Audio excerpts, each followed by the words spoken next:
Oke, Assalamualaikum warahmatullahi wabarakatuh. Teman-teman yang berbahagia, pertama-tama, marilah kita panjatkan puji syukur pada Allah Subhanahu wa Ta'ala karena telah memberikan rahmat kesehatan dan keselamatan, sehingga kita semua dapat berkumpul di ruang Zoom ini. Adapun materi yang akan kita presentasikan hari ini adalah tentang pengukuran kerja. Perkenalkan dulu, nama saya Nurfami Shihab, yang akan bertugas sebagai moderator pada hari ini. Dan saya juga yang akan membimbing jalannya presentasi ini. Adapun anggota kelompok saya, yaitu ada saya sendiri, yaitu Nurfami Shihab, lalu ada Anwar Mukti, Erlina Eka Sulistiawati, Gebi Sintia Dewi, dan Erika Rusfianti.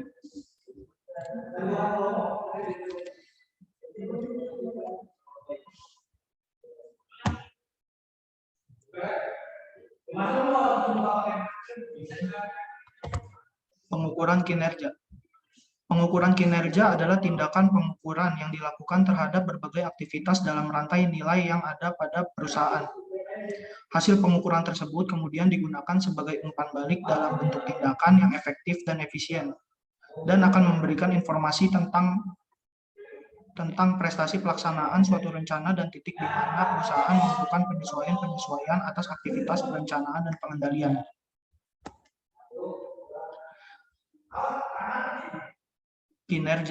Kinerja atau performance adalah tingkat prestasi atau hasil nyata seseorang yang dihitung secara periodik baik kualitas maupun kuantitas berdasarkan sasaran, standar dan kriteria yang telah ditetapkan sebelumnya sebagai hasil kewenangan dan tanggung jawab sebuah pekerjaan dalam suatu perusahaan atau organisasi.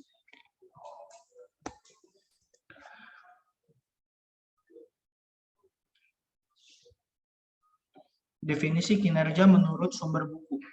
Menurut Drucker, kinerja adalah tingkat prestasi atau hasil nyata yang dicapai, kadang-kadang dipergunakan untuk memperoleh suatu hasil positif.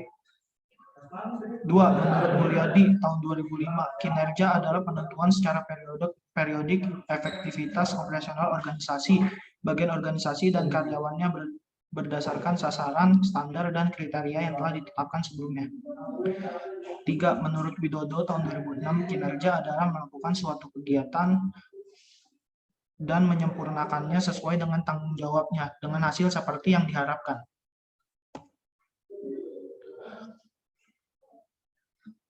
Standar kerja. Standar pekerja modern diawali dengan penelitian yang dilakukan oleh Frederick Taylor, Frank Gilbert, dan Lillian Gilbert. Di awal abad ke-20, usaha tersebut berlanjut hingga saat ini, di mana orang-orang melakukan penelitian untuk meningkatkan metode kerja dan memahami usaha manusia. Standar pekerja merupakan titik awal dalam menentukan kebutuhan pekerja. Slide selanjutnya akan dibacakan oleh teman saya, Gebi Sintia Dewi. Waktu dan tempat dipersilakan.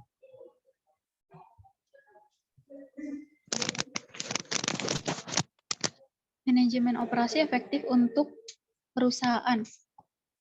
Yang pertama adalah proporsi kerja, yang kedua kebutuhan staf, yang ketiga perkiraan biaya dan waktu, yang keempat jumlah waktu dan keseimbangan pekerjaan, yang kelima dasar perencanaan insentif, yang keenam tingkat produksi. Next.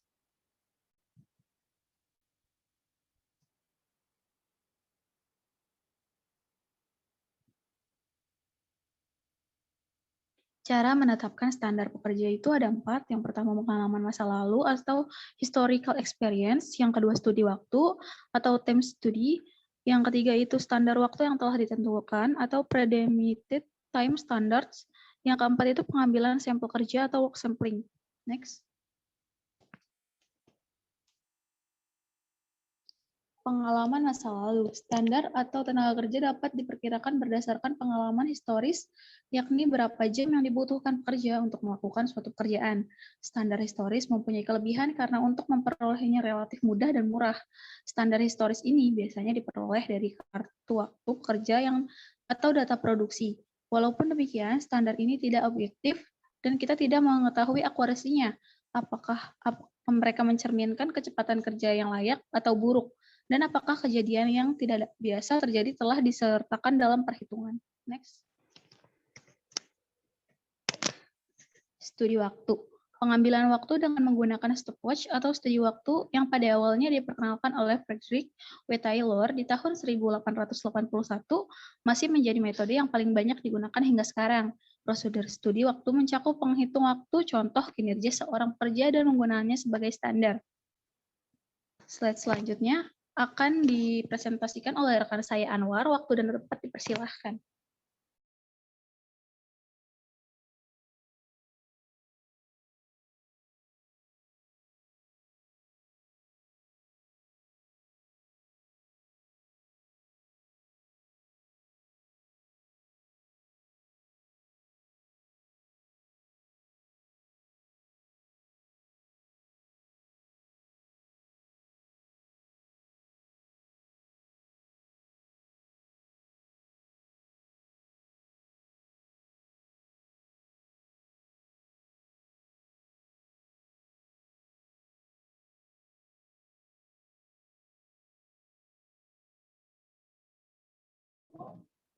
Selanjutnya ada 8 langkah penentuan standar.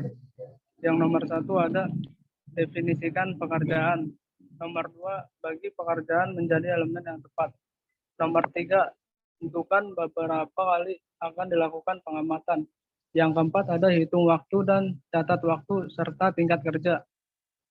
Yang kelima, hitung waktu siklus pengamatan rata-rata, yakni waktu rata-rata aritmatika dari waktu setiap elemen yang diukur. Yang keenam ada tentukan tingkat kinerja dan hitung waktu normal, waktu pengamatan yang disesuaikan lajunya. Yang ketujuh ada hitung waktu normal total. Yang ke-8 hitung waktu standar, penyesuaian ke waktu normal total dengan memberikan kelonggaran untuk kebutuhan pribadi, keterlambatan, dan kelelahan. Next.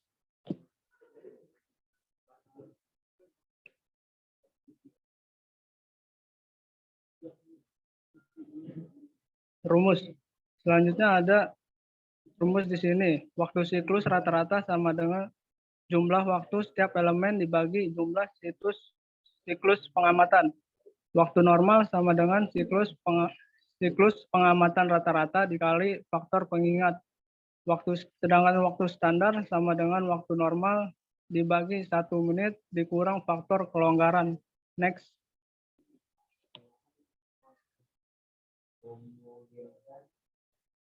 Contoh soal. Sebuah perusahaan melakukan studi waktu terhadap pekerjaan-pekerjaannya. Berikut adalah data yang diperoleh dari studi waktu tersebut. Hitunglah siklus waktu pengamatan rata-rata waktu normal total, dan waktu standar jika faktor kelonggaran pribadi, keterlambatan, dan kelelahan perusahaan adalah 15%. Next.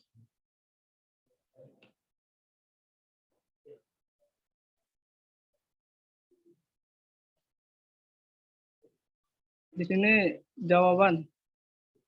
Yang pertama ada elemen kinerja. A. Menyusun dan mengetik surat pengamatan 1, 2, 3, 4, 5. Yang A 8, 10, 9, 21, 11. Tingkat kinerjanya 120. Yang B mengetik alamat di amplop 2, 3, 2, 1, 3. Tingkat kerja 105. Sedangkan yang C mengisi, menempelkan perangko, mengelem, dan menyortir amplop 21521. Tingkat kinerjanya 110. Jadi waktu siklus pengamatan rata-rata, waktu siklus rata-rata A dikurang waktu siklus rata-rata A sama dengan 8 ditambah 10 ditambah 9 ditambah 11 dibagi 4, yaitu 9,5 menit.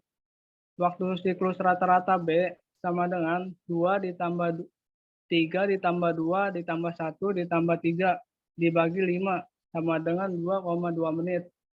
Sedangkan siklus rata-rata C 2 ditambah 1 ditambah 2 ditambah 1 dibagi 4 sama dengan 1,5 menit. Jadi waktu normal A sama dengan 9,5 dikali 1,2. Hasilnya 11,4 menit. Sedangkan waktu normal B 2,2 dikali 1,05. Hasilnya 2,31 menit.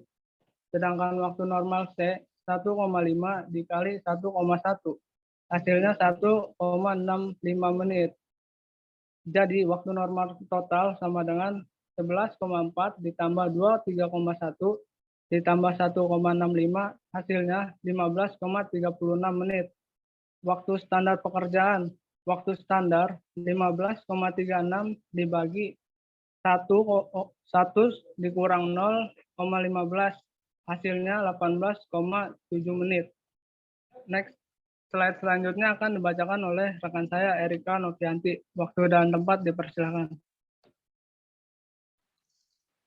Contoh lainnya yaitu seorang pekerja muatan bagasi pada perusahaan penerbangan Lion Air di Bandara Adi Sucipto, Yogyakarta dibebani tugas untuk menentukan standar waktu pemuatan bagasi penumpang ke dalam pesawat. Studi berikut ini dilakukan selama pemuatan dilaksanakan.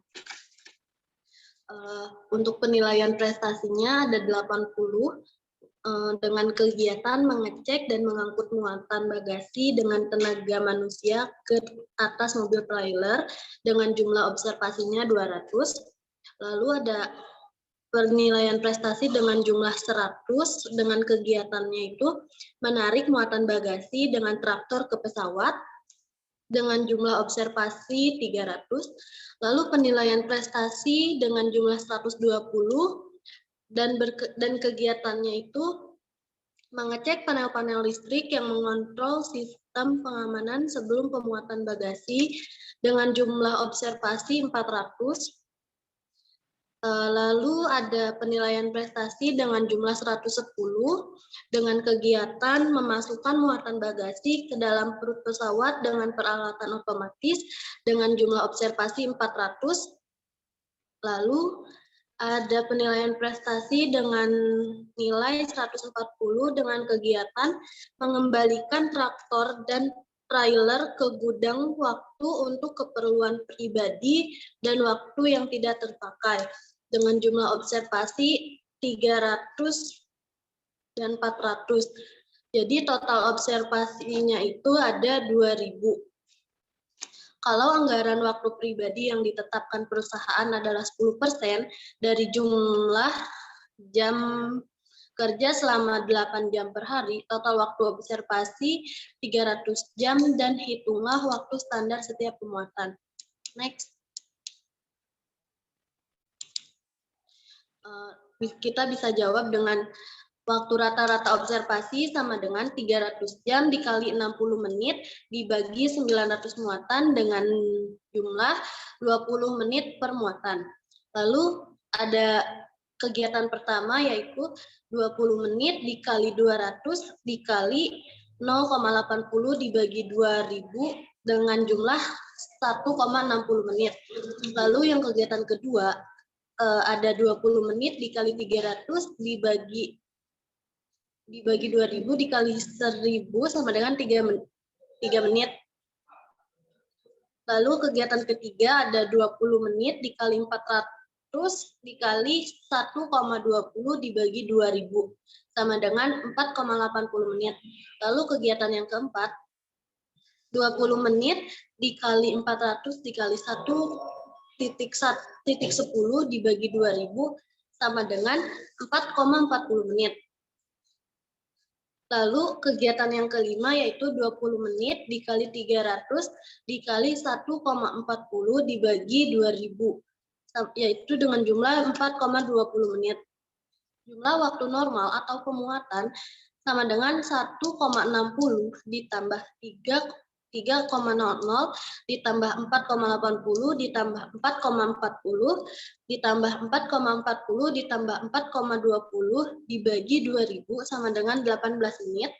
Lalu untuk waktu yang standarnya itu 18 menit ditambah 300 dibagi 100 dikurang 10 sama dengan 20 menit.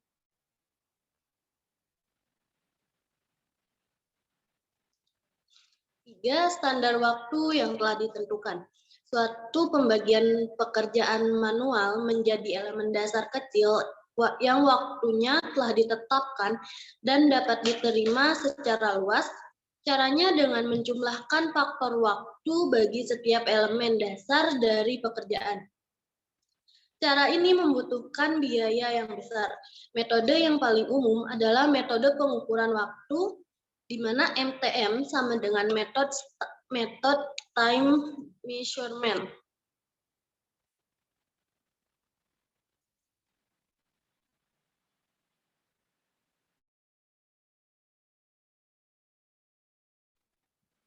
Contoh tabel MTM atau metode time measurement, yaitu di sini ada tabel berat, kondisi, tingkat keterangan, kode, ya,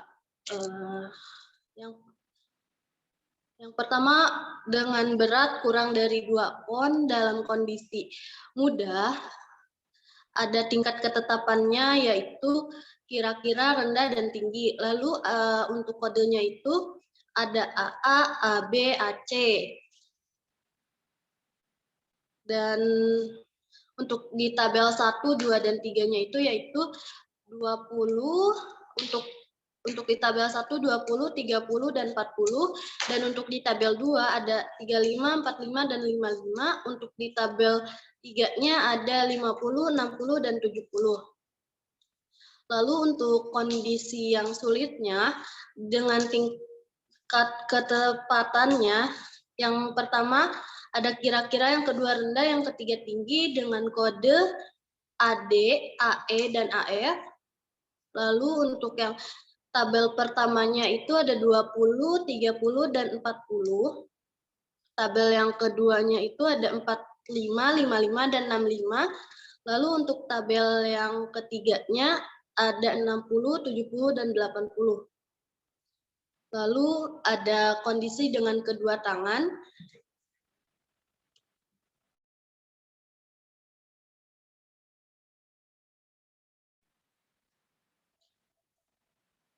Lalu ada dengan kedua tangan dengan tingkat ketepatannya kira-kira dengan kode AG, dan tabel satunya itu 40, tabel 2-nya 65, tabel 3-nya 80.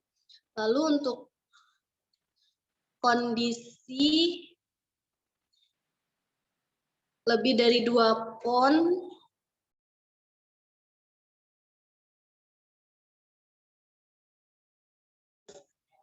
untuk kondisi lebih dari 2 pon sampai dengan kurang dari 18 pon, dengan tingkat ketepatannya itu yaitu kira-kira, rendah, dan tinggi. Untuk kodenya itu ada AH, AJ, AK. Lalu untuk tabelnya itu ada 25. Tabel yang pertama ada 25, 40, 50. Dan untuk tabel yang kedua ada 45, 65, dan 75. Lalu untuk tabel yang ketiga ada 55, 75, dan 85. Terus yang terakhir dengan kondisi berat lebih dari 18 pon sampai dengan kurang dari 45 pon dengan tingkat ketepatan kira-kira, rendah, dan tinggi. Dengan kode AL, AM, dan AN. Dengan tabel yang pertama itu ada 90, 95, dan 120. Dan tabel yang kedua itu ada 106, dan 120, dan 145. Lalu tabel yang ketiganya itu ada 115, 130, dan 160.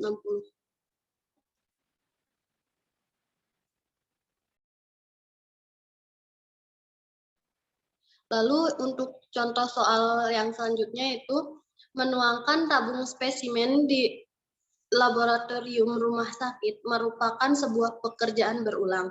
Tabung sampel berada pada sebuah rak dan tabung sentrifugal terdapat pada kotak yang terletak di dekatnya. Seorang teknisi memindahkan tabung sampel dari rak, mengambil stopper, mengambil tabung sentrifugal, menuangkan isinya, kemudian menempatkan kedua tabung di rak. Elemen kerja pertama yang terlibat adalah mengambil tabung di rak.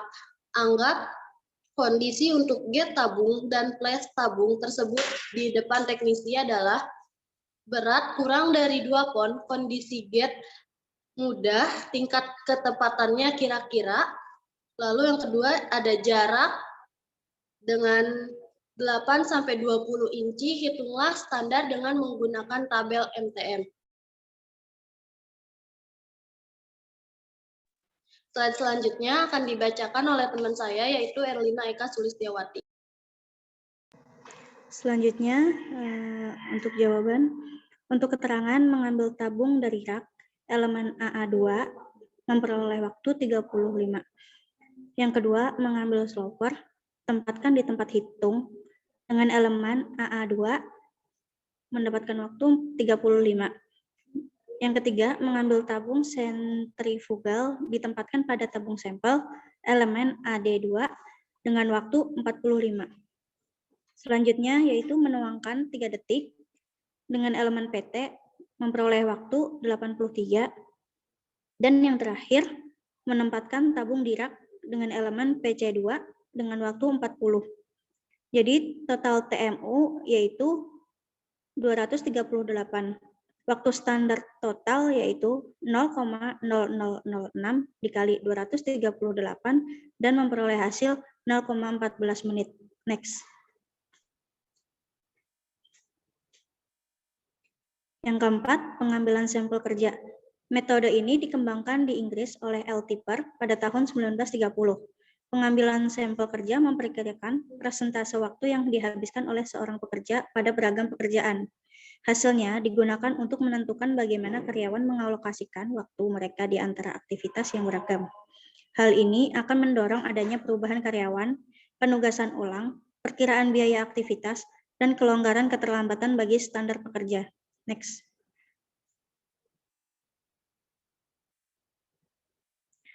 Rumus sampel kerja yaitu N sama dengan Z pangkat 2 dikali P dalam kurung 1 dikurang P, tutup kurung dibagi H akar 2. Dengan keterangan N sama dengan ukuran sampel yang dibutuhkan, Z sama dengan deviasi normal standar untuk tingkat kepercayaan yang diinginkan, P yaitu nilai perkiraan proporsi sampel, dan H tingkat kesalahan yang dapat diterima dalam persentase. Next. Di sini ada contoh soal, yaitu manajer perusahaan memperkirakan karyawannya menganggur sepanjang 25% dari waktu yang tersedia. Ia ingin melakukan pengambilan sampel kerja yang akurat pada rentang 3% dan ingin mendapatkan tingkat keyakinan 95,45%. Dalam kurung Z sama dengan 2, maka berapakah sampel yang harus diambil? Jawabannya yaitu N sama dengan 2 pangkat 2 dikali 0,25 dikali 1 dikurang 0,25 dibagi 0,030 pangkat 2 dan memperoleh hasil 833 pengamatan. Next.